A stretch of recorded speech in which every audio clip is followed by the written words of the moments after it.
ఇప్పటికీ మన తెలుగు భాషలో ఈ యొక్క జాతీయాన్ని వాడుతూనే ఉంటాము. తగ్గేదే లేదు అని జాతీయాన్ని వాడుతూ ఉంటాము.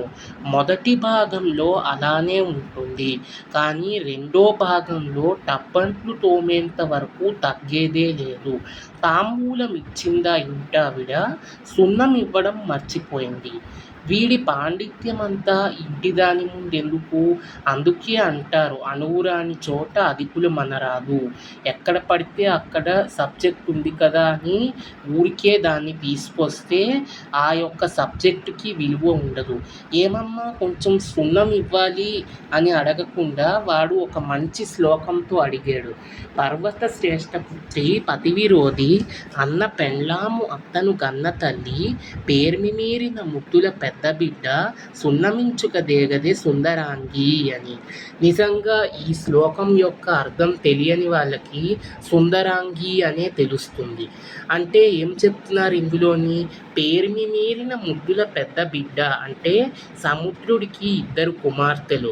పెద్ద కుమార్తె పేరు దరిద్రమ్మ పెద్దమ్మ, చిన్న కుమార్తె పేరు లక్ష్మీదేవి.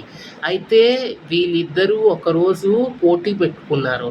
ఆ రోజు అనుకోకుండా నారదుల వారు అనుకోకుండా వీళ్ళ దగ్గరికి వచ్చారు.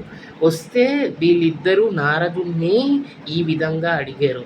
నారద, మా ఇద్దరిలో ఎవరు ఎక్కువగా అందంగా ఉంటారు అని అడిగారు. నారదుల వారు చాలా ఇరుకున పడ్డారు.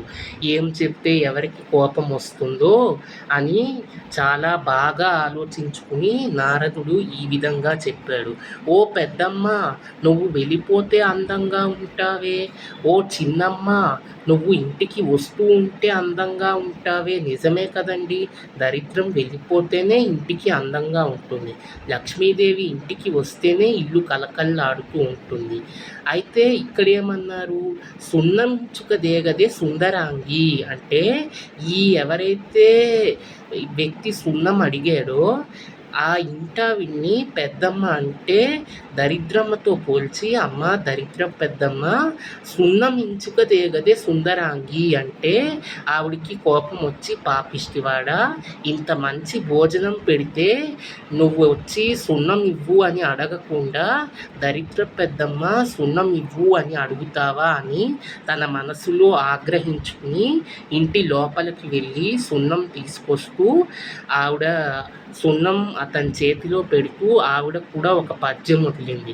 శతపత్రంబుల మిత్రుని సుతుదంపిన వాణి భావ సుగుణుని మామన్ శతదంపులు శిరము దాల్చెటి సుతువాహన వైరి వైరి సున్నం విదిరో.